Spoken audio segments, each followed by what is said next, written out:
Hello, my beautiful friends. I am Laurel Bleadon-Maffei with Illuminating Souls, welcoming you to this episode of Sleepy Bedtime Blessings, a podcast designed to help you rest, relax, and fall asleep, all while deepening in your connection with your beautiful team of angels who love you so. If we're meeting for the first time, allow me to introduce myself. I am an angelic practitioner, a spiritual teacher, and an encourager of souls. And this means I have the most wonderful job that doesn't feel like a job at all. It feels like my great joy. I facilitate one-on-one sessions, including angel sessions, and a longer form of support, soul mentoring. And I also teach a variety of classes designed to inspire your spirit.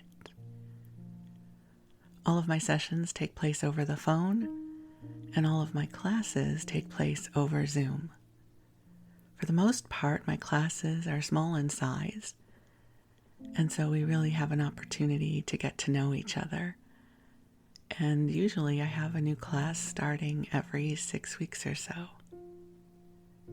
If you also happen to be a soul-inspired practitioner, if you are a Reiki master, an intuitive, a life coach, an energy healer, an artist, a writer, somebody who is guided to use your life force to help bring more love and inspiration into the world, I have a beautiful group I'd like to invite you to join. And it is my Joy in Business group. It is a mentoring group for other soul-inspired practitioners like you. We meet every Monday morning at 10 a.m. Pacific time. In terms of my philosophy around these kinds of businesses, I have been in business. This is my 19th year. I'm starting my 19th year of doing this work full time. And I think often in these kinds of businesses, we are sold a bill of goods that says we have to follow certain strategies.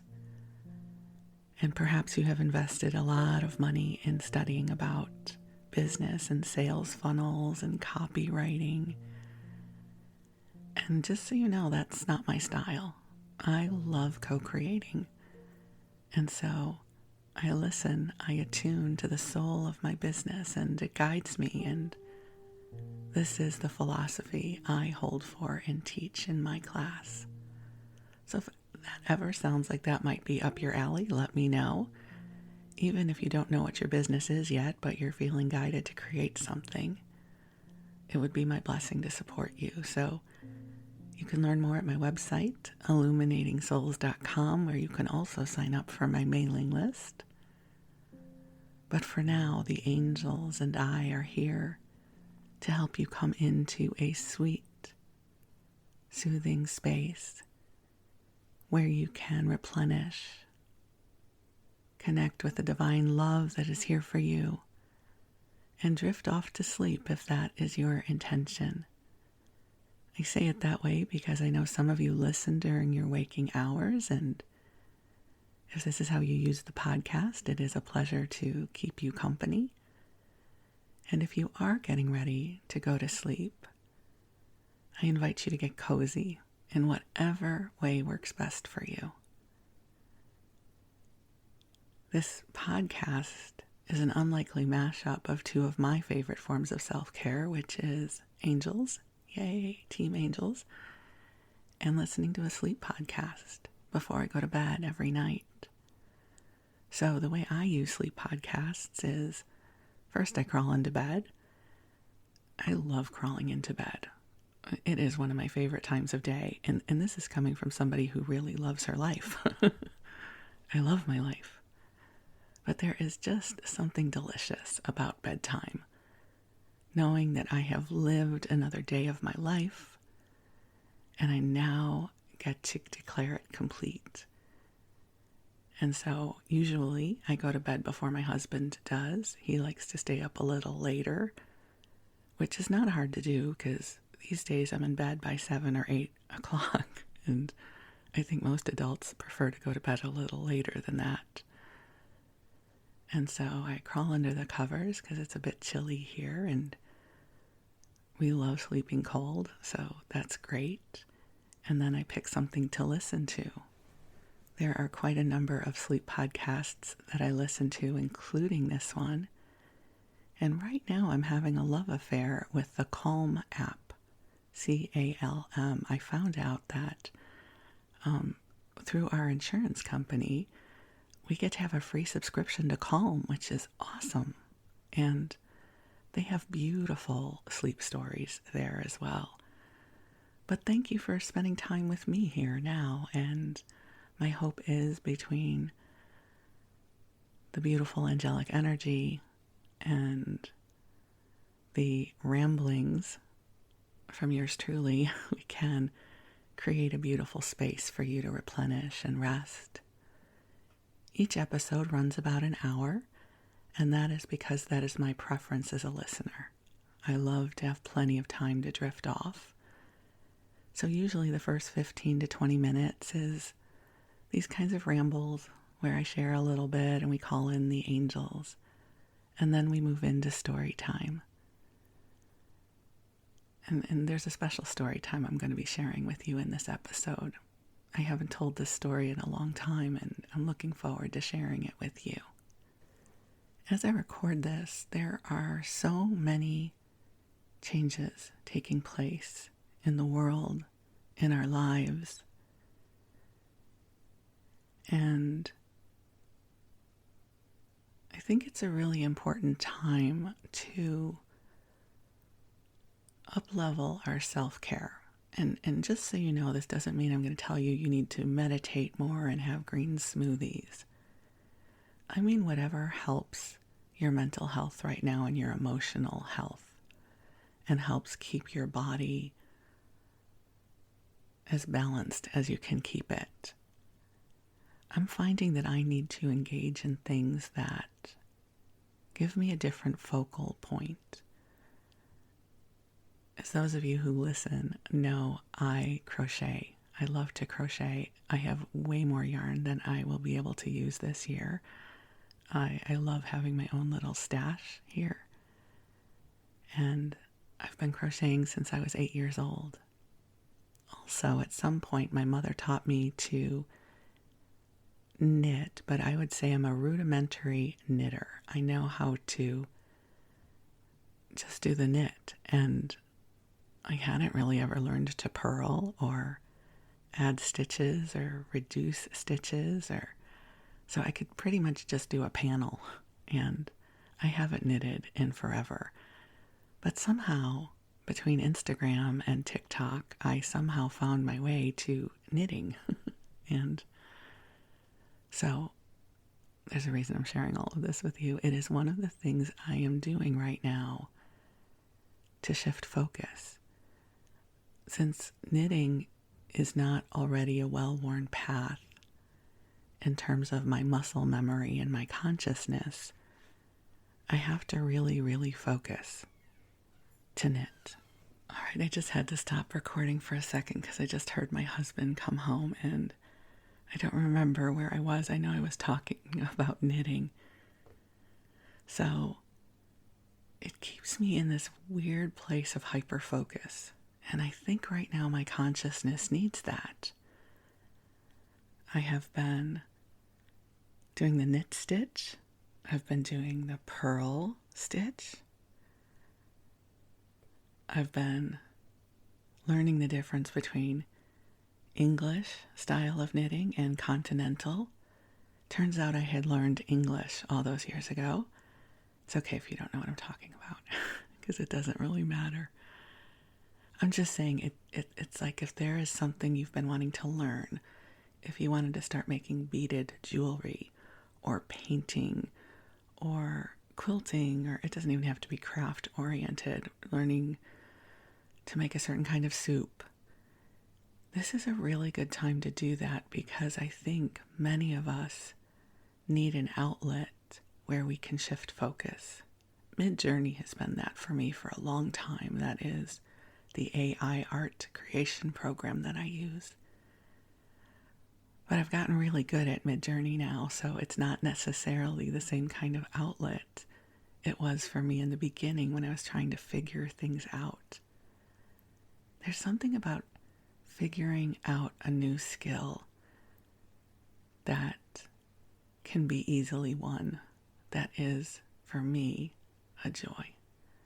I say easily won because, for instance, learning a new language does not come easily to me, and it would not be the kind of focal point that would bring me joy. But knitting's working pretty good for me right now. So, whatever your thing might be, I invite you to also contemplate opening the treasure chest of opportunities for you that might help you shift focus a little bit into something that will nurture you. So, take a deep breath in and just let yourself come into this beautiful sanctuary filled with love for you. The angels are here, and it is my joy to share them with you. Let's go ahead and just again take some nice deep breaths in and out as we gently call ourselves forward into the heart of God. And beautiful angels on high, I invite you to join us here. And I ask that you infuse this broadcast with waves of love and goodness, with healing, with inspiration, helping to clear from us anything that is not ours, anything that feels too heavy to carry. Please lift this from us and bring it to the light. Angels, surround us with your prayers and your joy and your goodness. So dear ones, just take some more nice deep breaths in, allowing this light to flow to you now.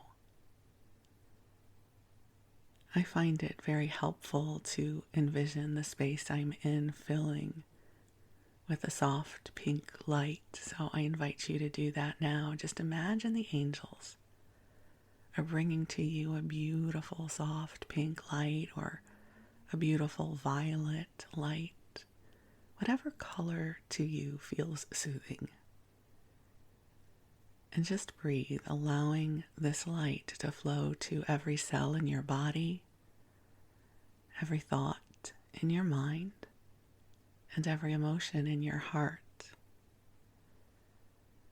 Allowing this wave of love to ripple to every circumstance in your life, known and unknown, seen and unseen.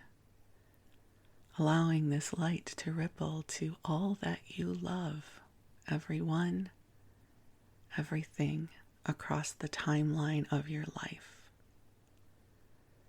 There's something so powerful about holding all of it up to the light. It's what I do when I don't know what to do. I'm a pretty resourceful person, so I'm good at figuring things out, but life can easily sometimes feel overwhelming, or where my intellect is not getting me to the answer that I seek. When that happens, I hold it up to the light. And I ask God and the angels for help. Help me find my way. Help me clear this energy from my heart. Help me come into a deeper state of grace. Help me open to receiving the goodness that is available for me here on this path. Help bring me support in a way that is deeply meaningful for me. Help me be of loving service in this world. Anything that comes forward for you, you can ask for. See, even though the angels know what is happening in our lives, the act of asking in many ways is the catalyst that allows for the portal of light to flow to us, because this is a realm of free will, and we get to choose and we get to experience. It's not about this always being a bright and shiny experience. We all go through shadow and light.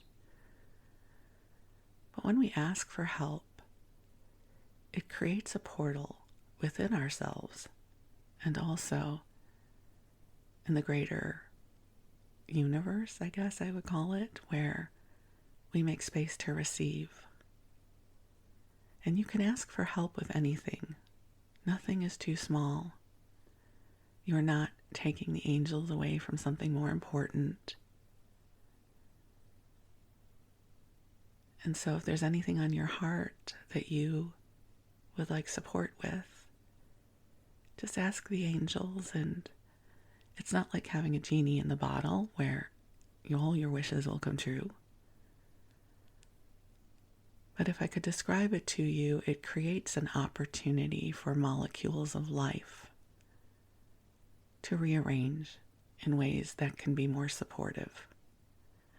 It's not infallible, but more often than not, I experience shifts of positivity as a result. And sometimes the shifts of positivity may simply be in my own consciousness, because how we hold for something in consciousness can profoundly impact our experience of it.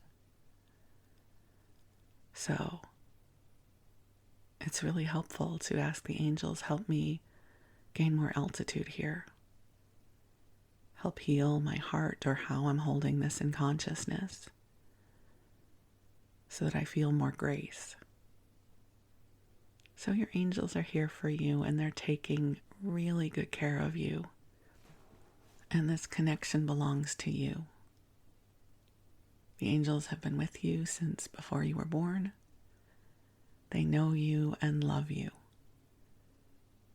always and forever. You will never annoy them. You will never cause them to turn away from you. They are here to shine light upon you. So let's take another deep breath in, just breathing in this love. And if you are preparing for sleep, just take some nice deep breaths in, and whenever you're ready, or your consciousness or body are ready, you have my blessing as you drift off. If you're going about your day, if these are your waking hours, it is my blessing and joy to keep you company. And the love is still with you, whether you're awake or asleep. The love of the angels is with you. So my friends, let's cozy on up and snuggle on in whatever way feels best to you. And we are going to move on into story time. So in this story time, I'm going to share with you an experience from my life that has been profoundly meaningful. And once upon a time, I had another podcast called Musings of an Earth Girl that is no longer published. And this was one of the episodes. This is one of the stories I shared back then. And it's an episode I even was able to share with my mom while she was still alive, and she really enjoyed it. And so it's a really powerful time of my life, and I'm really guided to share it with you now because of what has been happening in Los Angeles. I'm not going to speak it. You'll know what it is. If you're not sure what it is, if you're listening to this episode 5 years later, just Google Los Angeles, January 2025, and you will know. So this is my story of the love and the healing I experienced for a year or two of my life as I learned to hike through the Santa Monica Mountains and specifically Will Rogers State Park. So I want to share with you how that happened and the experiences I had. So if you've been following me on social media for a long time, one of the most popular quotes I have ever published is this: "I found my heart upon a mountain I did not know I could climb. And I wonder how many other pieces of myself are secreted away in places I judge I cannot go." And that quote is inspired by what I'm going to share with you. So, it is September of 2001, and I'm about to enter my second year at the University of Santa Monica for my master's degree in spiritual psychology. And during the second year, we are invited to bring forth a 9-month project that is deeply heartfelt. And it's something that you feel like you probably could not accomplish on your own. And they would say in class, that thing you're thinking about right now, that's the thing. So at that moment in my life, my journey had been my body, always and forever. I wanted to lose weight, that simple. I didn't know how it was going to happen. I knew I needed a miracle, and that was going to be my project. And it turned into a body project, loving my body. And I knew that for part of this project, I would have to somehow exercise. And I had had a very difficult I'm trying to think of my adjectives here. Difficult, traumatic, resistant experience with exercise. It started as a child. Now, I was an active child. I loved riding my bike. I loved swimming. I loved running around with the kids. But the second it became structured like gym class, I hated it. It was traumatic for me because I could not do what the other children could do. I don't know how many of you in my generation remember the president's physical fitness test. But we had to do all these different things that I could not do. And one of them was climbing a rope. I can even just smell the gymnasium right now. And we had to wear these gym suits that were polyester, and ours were blue and awful. And part of this president's physical fitness test was there would be a rope dangling from the ceiling. And the goal was to grasp onto it and haul yourself up the rope.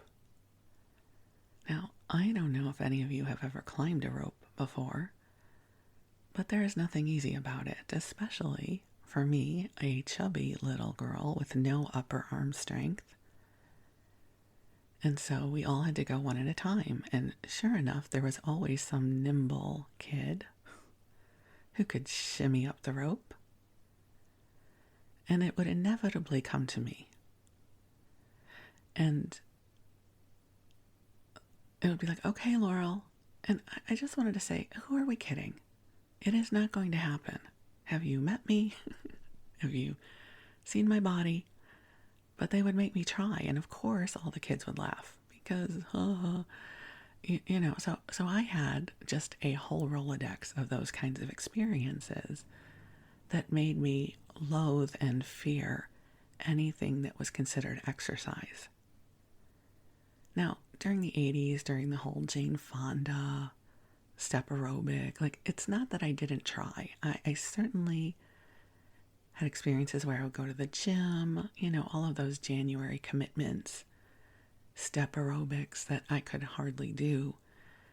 And so I share all of this because this idea that I would somehow incorporate body movement in a loving, healthy way into my second year project felt almost impossible. So one of my classmates and friends, who became one of my dear friends, is Darren. Now, Darren is this bright, shiny person. He's got this aura about him. Darren is the kind of guy that everybody loves. He's just one of those golden people, right? That it's easy to love him. And Darren, at this point in his life, was a personal trainer. So I said to him, I wanted to talk to you about maybe training with you as part of my second year project. So our class was going to start in October, and this is September. And I met him at the Good Earth in the Valley. And we're having our breakfast, and I'm almost crying. I'm almost in tears because so much of the USM experience for me was crying out all of the things I hadn't allowed myself to cry about my whole life. And I said, I'm really terrified about this, and I don't know that I can do this, but I would like to train with you as part of my second year project. And Darren, being Darren, was like, yes, of course. And we agreed on the fees and, the structure of it. And he said, terrific. What are you doing this weekend? And I said, what are you talking about? He goes, let's start this weekend. I said, oh no. No. I was thinking we would start in October when class begins. And he said, what are you doing this weekend? And I was like, F you, no, not going to happen. And he said, what are you doing this weekend? And I was like, I hate you, and okay. One of the wondrous things of working with Darren for as long as I worked with him was he never, for a single second, bought my sad story. It's not that he could not hold for my sadness, but he was not in the least bit kowtowed by it. Listen, I'd gotten pretty good about telling my sad story and getting people into alignment with my predicament, and not for a single moment did he give it power. Thank God.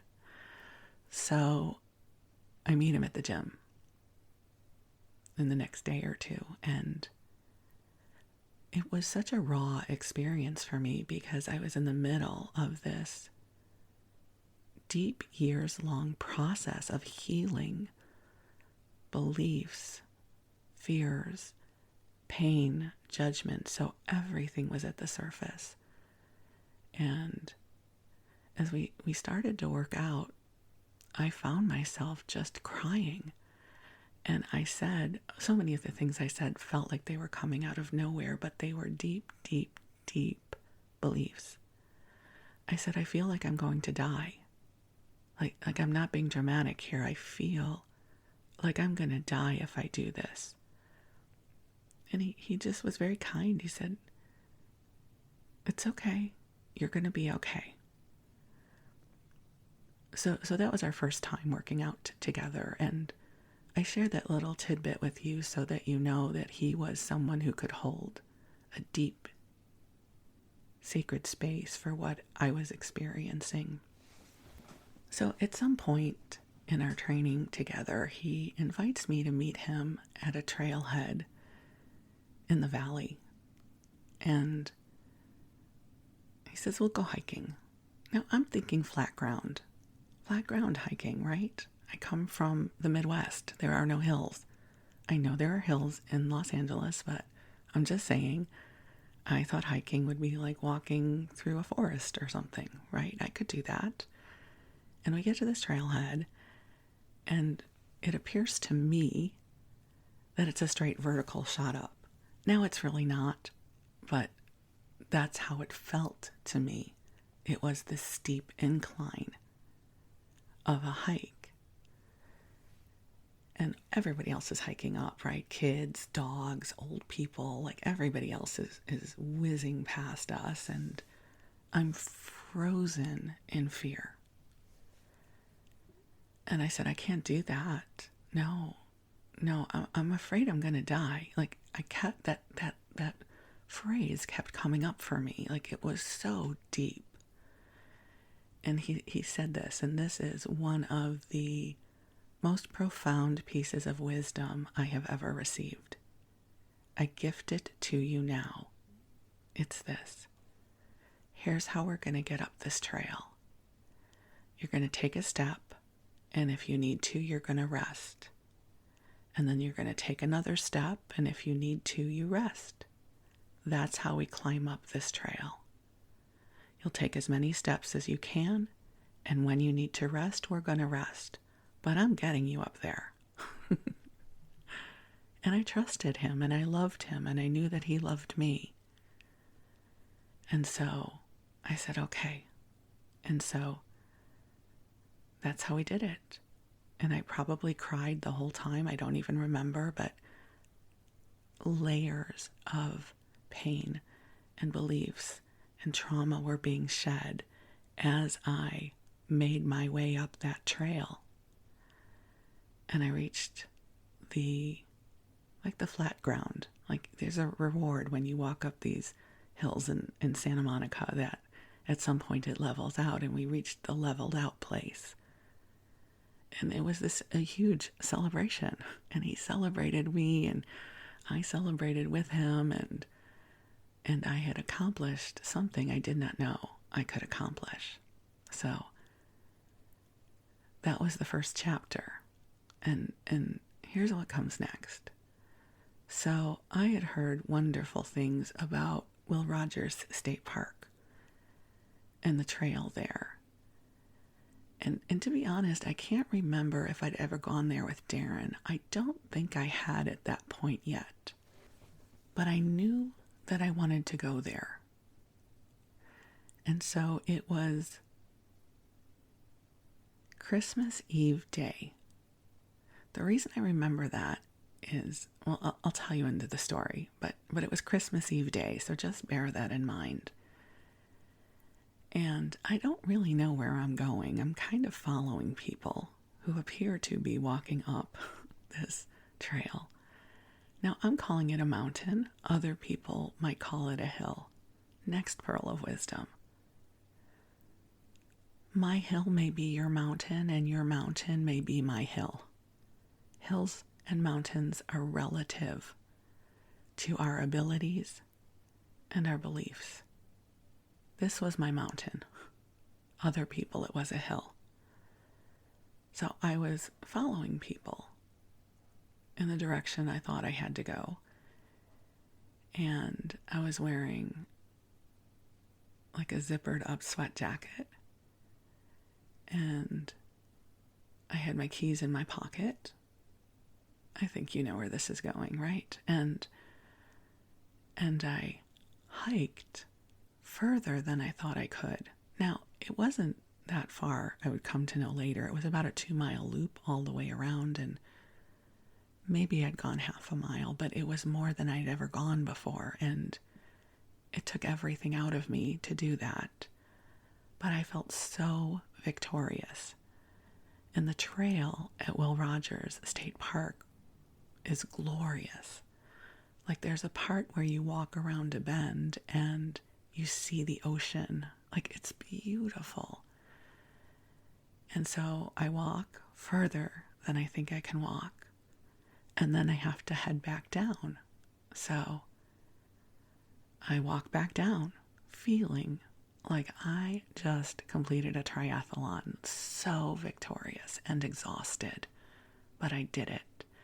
And I reach into my pocket. Say it with me. My keys are gone.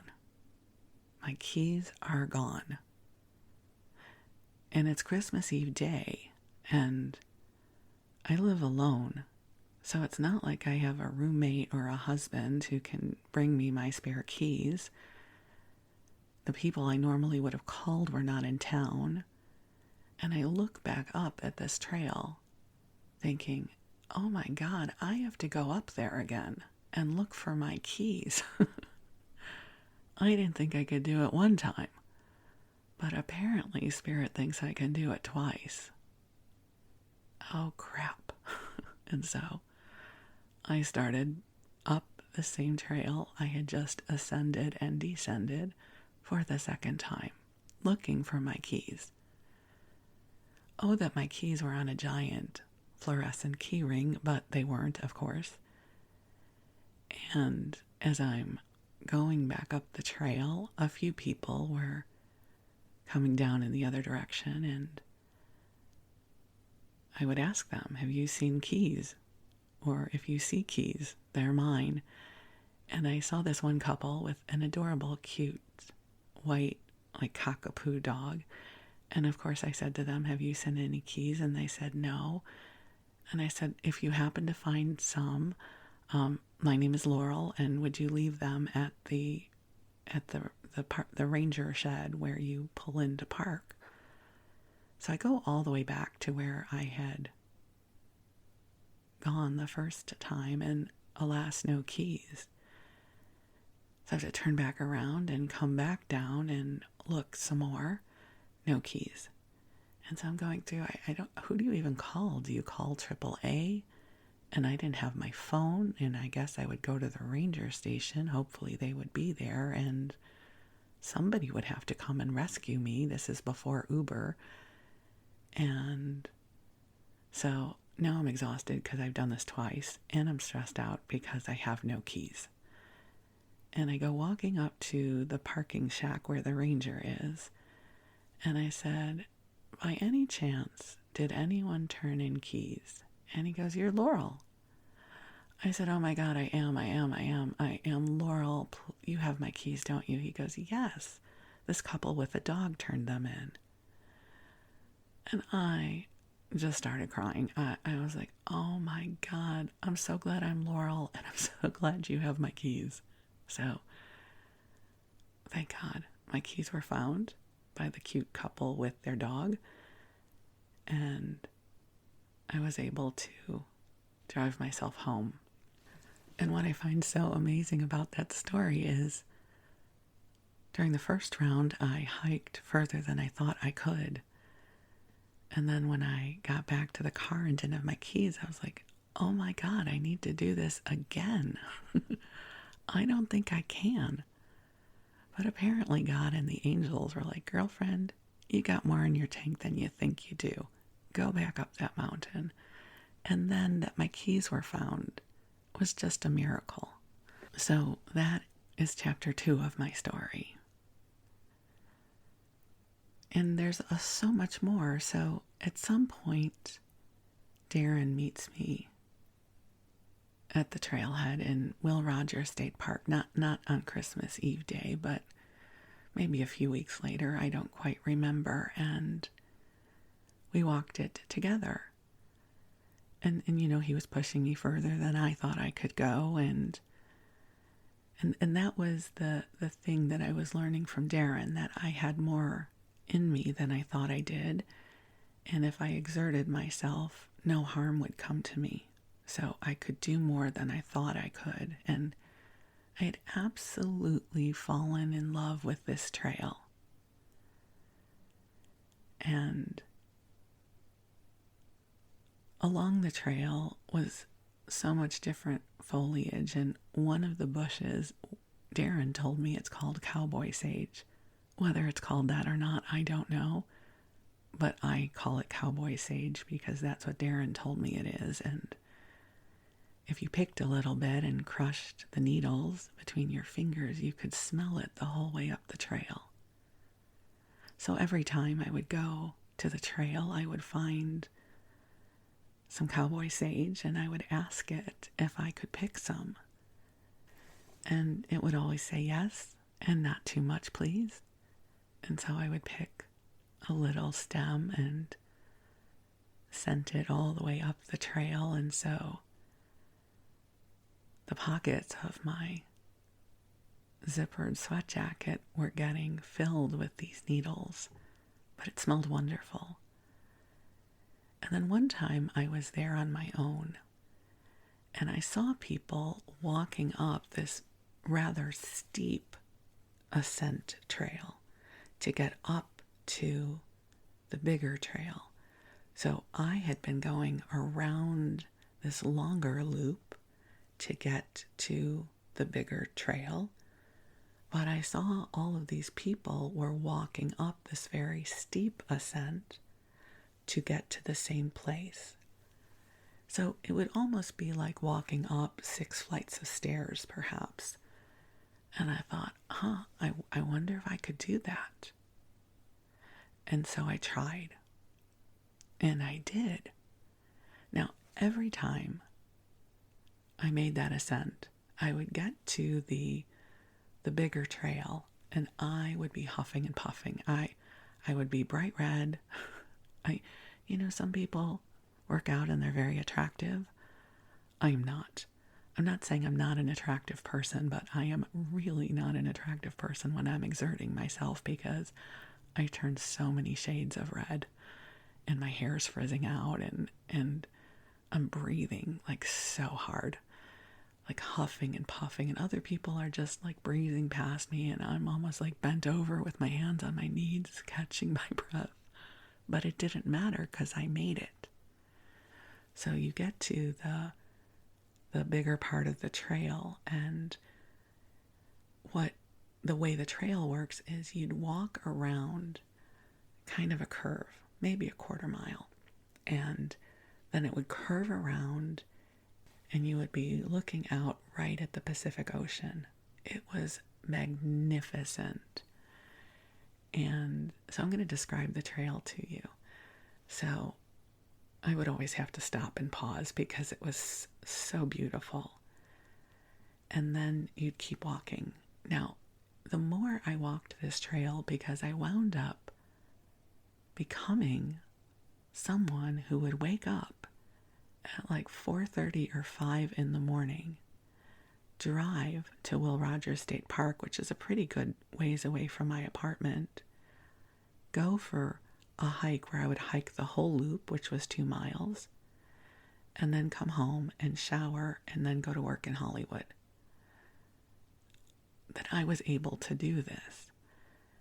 And I grew to love it. I grew to need it. I needed this trail. Because as I would hike this trail, I would talk to God. I would commune with my heart. I would contemplate. I always carried with me a bag where I would keep my water bottle, and then I would also keep folded up paper and gel pens, so if I felt like writing something, I could. So I began hiking this trail 4 or more times a week. And I developed a relationship with it. I didn't listen to music. Rarely would I hike with someone else. Darren would sometimes make the hike with me. But this was mine. And so first off, let me describe the trail to you, at least the parts that I was absolutely in love with. So after you see the ocean and you walk up a little ways, one time I noticed there was almost like this little deer trail that went off into the brush. And one time I saw somebody walking out of it. So my curiosity got the better of me. And I was like, I wonder where that goes. Like, that's the other thing that was born for me in this time, was curiosity. Like, I didn't have to stay on the trail. I could see where things went. So I saw them leaving and I went into that little deer trail. And you know what was just beyond the brush? A park bench. A park bench. And when you sat in this park bench, all you would hear was nothing, in the most wonderful way. And you would look out into like the valley and you would see the ocean and the greenery. it was magnificent, and almost no one knew about this bench. In all the times I would go there and sit, I don't remember there ever being anyone else there. So it was sort of like my little secret place.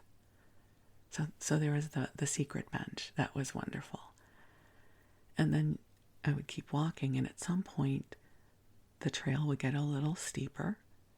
So I would huff and puff. And then the other big reward was there was another steeper ascent, but it brought you to this flat pad at what I called the top of the trail. There were other tops of the trail that were higher up, but this was my top of the trail. And there were picnic benches. Like, I didn't know there were picnic benches at the top of the world, is what I called it. And so usually what would happen is I would get there to the top of the world, and I would sit at a picnic bench, and I would get out my paper and pen, and I would write. I would write a piece of prose. I would write a journal entry. I would write messages from the angels, because almost every single time that I hiked this trail, it's like layers of myself were sloughing off, and more of my authentic self was emerging. That trail, those mountains gave birth to me. Honest to God. I was a different person at the end of that year. And I would cry and I would talk to God. I began visioning illuminating souls in those hikes. I didn't know it was going to be illuminating souls. I knew I wanted to teach, and I wanted to facilitate classes that would inspire people. And I birthed my first ever class that actually never happened, called the Creativity Treasure Hunt. Phenomenal name, yes. I still own the URL. It was born on those hikes. And I had lots of other little trails there I would go on. You know, if you turned right here, it took you to a different experience than if you turned it left. There was one part where if I sort of went in to the trees a little bit, there was this like canopied opening, so the trees just covered it, but it felt sacred, almost like it was a fairy glen. It was very small. And at some point, I think I married myself there. I was like, okay, I'm going to love myself for the rest of my life. And like everything about it was so sacred. It was my mountain. And I still have pages and pages and pages of things I wrote during those hikes. So those mountains gave birth to me. I really know that that is true. I needed all of those hours of being with myself, body, mind, and spirit, because all parts of myself had to be present. So it wasn't just sitting in stillness and meditation and trying to get my mind to be quiet. It was feeling my body, feeling my muscles, feeling my breath, drinking my water, hearing the words move through me that I would have to stop and write down. There were times that I would hike with my friends up there, and we would stand where the picnic benches were, and we would yell our affirmations out into the universe. And I'm not sure the neighbors there liked that very much, but we loved it. Or we would sing the hymns from Agape Spiritual Center as we hiked up, and I came alive on those hikes. You see, I don't know how alive I was up until that point. I was certainly living, so I don't mean to make it sound like I wasn't, but it's like I was carrying so much with me that made it difficult to be present in my own beingness. I don't know how else to describe it. My self-judgments, my beliefs that I hadn't accomplished what I thought I wanted to accomplish. We're very messy creatures, all of us, yes? And our consciousness is complicated, and there's so many layers to us. But something about showing up there every morning and on the weekends and hiking the same trail. And the hike would never be the same because I might take a different turn, or I would talk to a different cowboy sagebush, or I would find a bluebird feather. It was never the same because everything changes all the time. And so I would be in this state of observation. What did the mountain want me to know today? What did I want the mountain to know today? And there were times I would go and the sun wouldn't be up yet. It would be so early in the morning that I would hike the first part of the trail in the darkness. And then the sun would be rising as I came back down. You know what else I learned? This just brings me so much joy. So, I grew up in big cities, and in my world, when you're walking, you kind of keep your eyes down.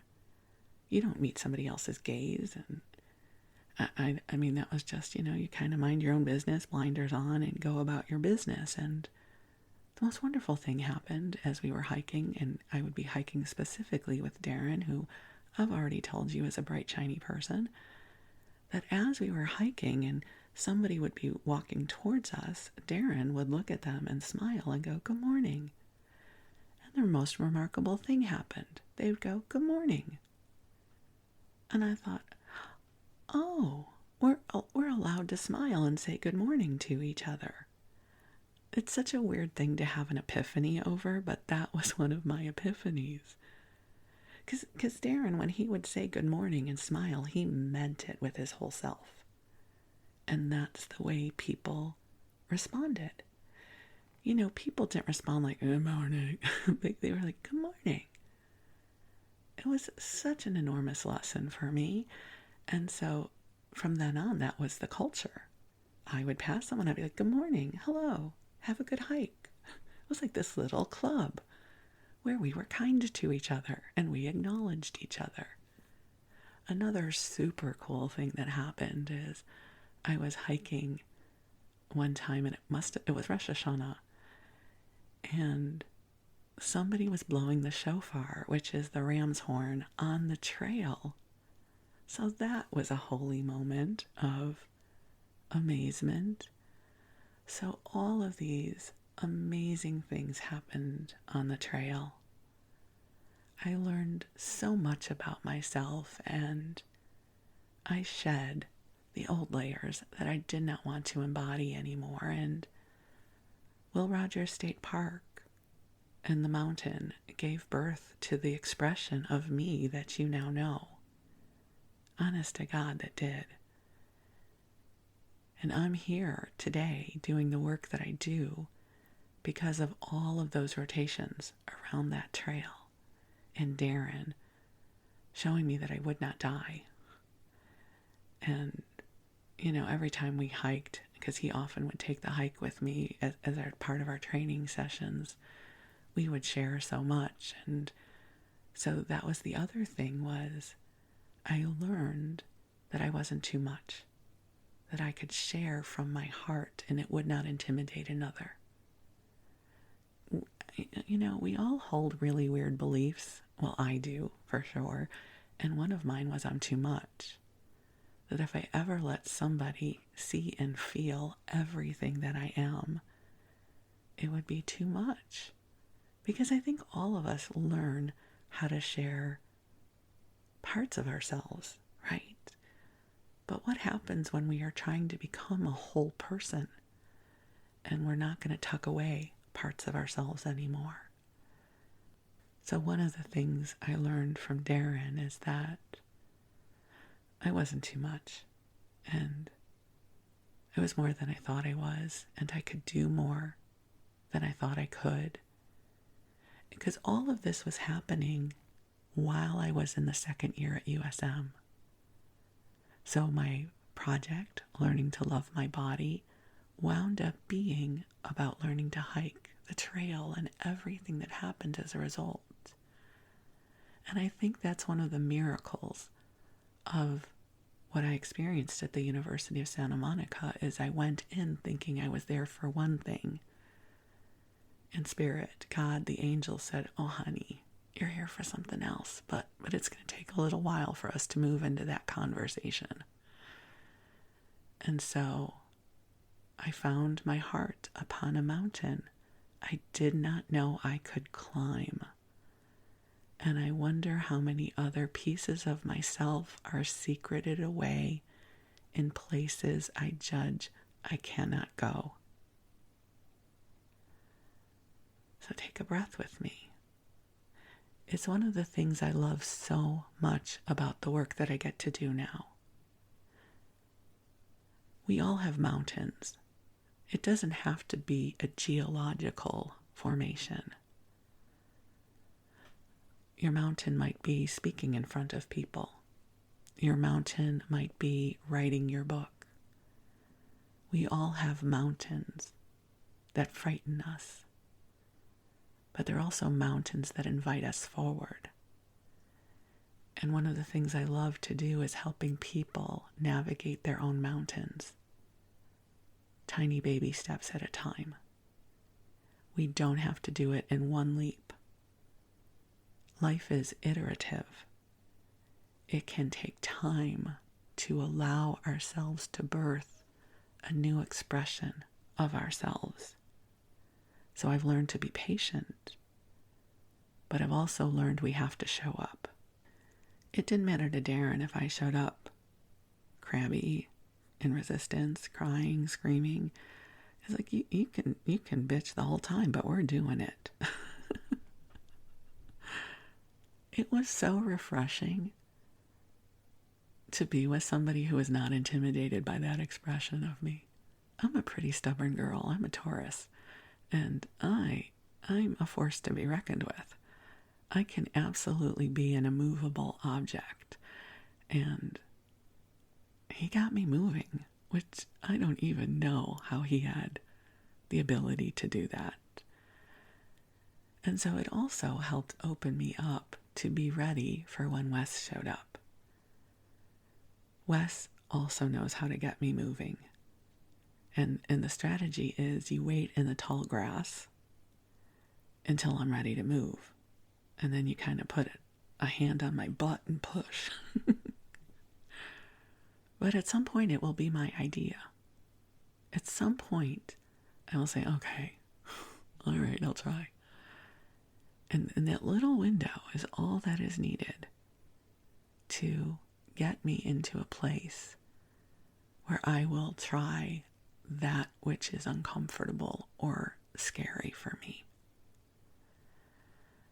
So let's breathe in together. So I wanted to share this because a lot of what has happened in Los Angeles in this past week happened in that area where those hikes and that mountain gave birth to me. So I am holding now to help that mountain and that neighborhood come into its own rebirth over time. It is land that is very sacred to me. To many. I don't mean to make it, it's not all about me. I don't mean it that way, but it lives in my heart. It lives in my spirit. I'm so profoundly grateful that it existed when I didn't even know I needed it. I needed to be in relationship with it. I needed to witness how the fog could roll in and fill in the valley, and then it would move out. The seasons where the leaves would drop off the trees, and then the spring when they would come back. I needed to be in relationship with the trail and the mountain over a period of years. because it taught me about myself, and it taught me about life, and it taught me about the healing of Mother Earth. And the deer on the trail, and the bluebirds, and the wild parrots, and the cowboy sage that smelled so beautiful. So I hope you find your magic places. If it scares you a little bit in the beginning, it's okay. It's all right. You are made of much more than you know. So here's to the places that help us birth even more of who we are. So this is our story time, and I think you'll understand why this was the story to share with you in this episode. Here's to my love of the Santa Monica Mountains. Here's my gratitude to Will Rogers, who donated his ranch and his home to the people of Los Angeles, so that all those years later, it would be available to hike, not only for me, but for many, many other people.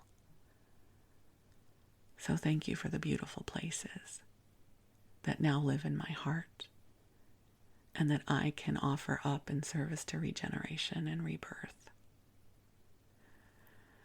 All right, my dear friends, thank you for allowing me to share this beautiful story with you. I love you so much. I send you all the blessings of love. And I'm grateful for the gift of you. Thank you. And if you're drifting off to sleep, I wish you the sweetest of dreams.